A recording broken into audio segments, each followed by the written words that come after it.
the Borrello book, people love it. In spite of the issues that we have with the book itself, it's selling like crazy, man. You know, I think the last time I looked, it was like 7,000 or 8,000 sales, and which is 7,000 or 8,000 copies. Yeah. And it's highly ranked. It's been in the top 100 for the past 2 weeks. I think it just went into 115 today, and in that genre. Yeah. And it's got a lot of, and Gene is always having me mail out books with his signatures in it. I mean, he's great. The problem is that the life is not great. It's a treacherous life. Yep. And if the young people could read it and see it and know it's treacherous, and John Alite always discusses that with young people, and to his credit, he does that. Yeah. He does give something back to the community, and I admire him very much for that. John's a brilliant guy. He really is.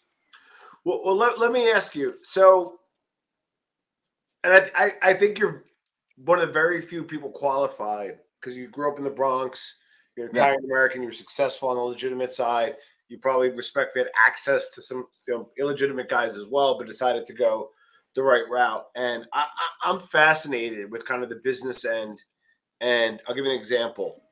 So the Italian American Cosa Nostra is obviously on a steep decline, right? And I think the biggest reason is, and I get crap for this all the time, is they didn't keep up with the times and they didn't innovate, right? I always say, I say it every show and I get abused for it.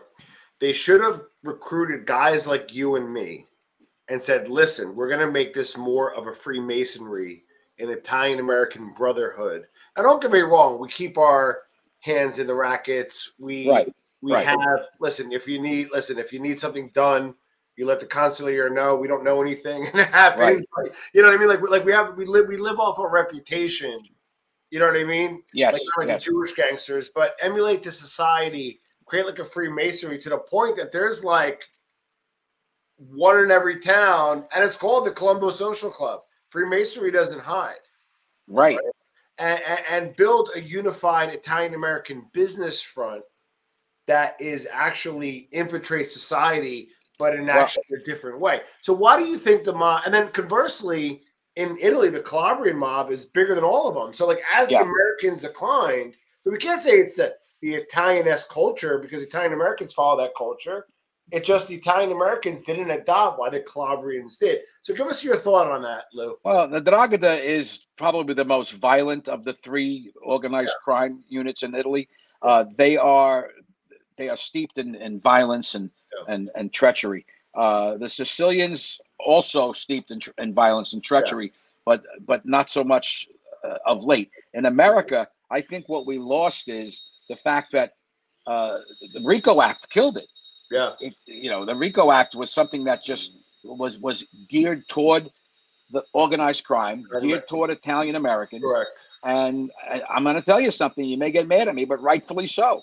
They were going around. No, I'm not. That's my point. Like, Lou, how many? Listen, I've lost, and I say this almost every day.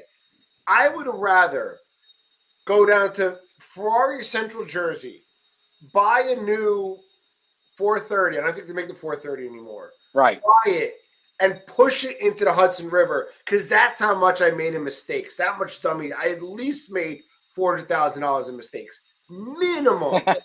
Right? Minimum. Right? But I was forced to pivot and I came out on top. Right? We're all Italian American. We all deal with that adversity. RICO is just some big ass diversity. That's why I think they should have said, okay, you know what? We're going to be 20% illegitimate, but we're going to be 80% legitimate. Corner the market on different businesses legally, and then legal strive. So I'm agreeing with you actually on that. Right. One of the problems with Italian Americans is the word geloso, jealousy. Yeah.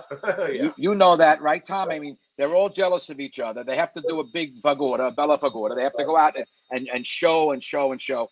And let me tell you something. I had met Carlo Gambino as a boy. Oh, wow. The man walked into my uncle's restaurant, had a bowl of soup.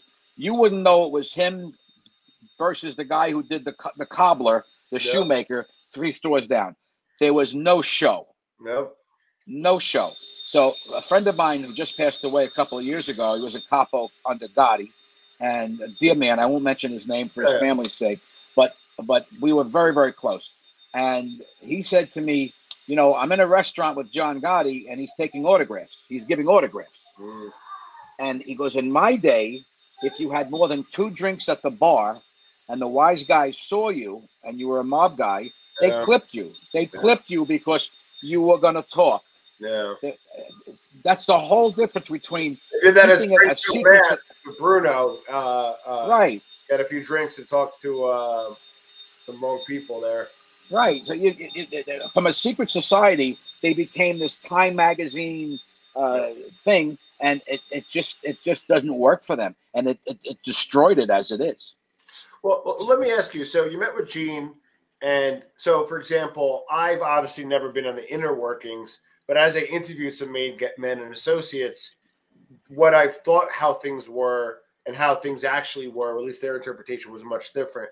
What are some of the things you learned about from the life from writing Gene's book? Well, we used to meet every Thursday at Sophia's.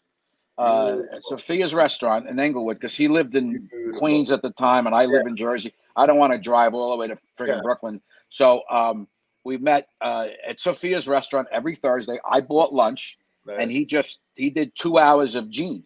What do you keep in your box there, cigar wise? Probably. Well, I do have some I have some Cubans. Excuse me. Monty Twos. That's my favorite. I also like the Trinidad Cubans.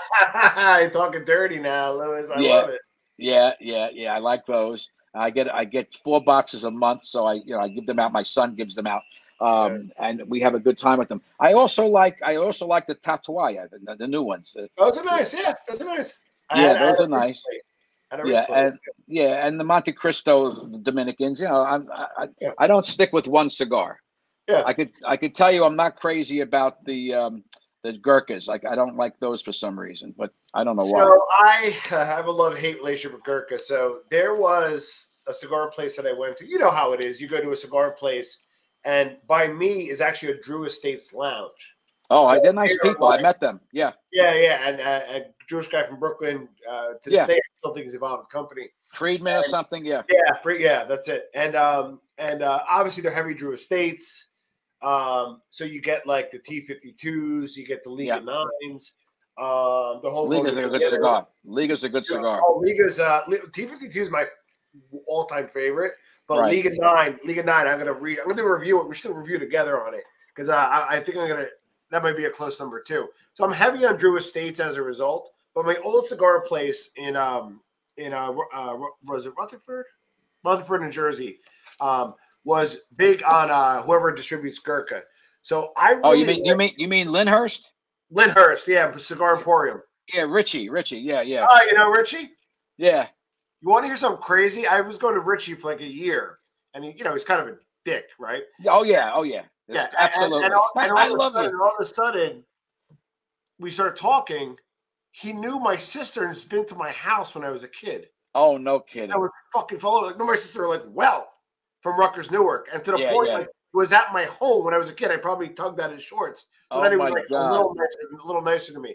But he was a heavier Gurkha shop, so I really love Gurkha. My only challenge is because I'm a marketer that I feel like you overpay for them because they're a marketing company.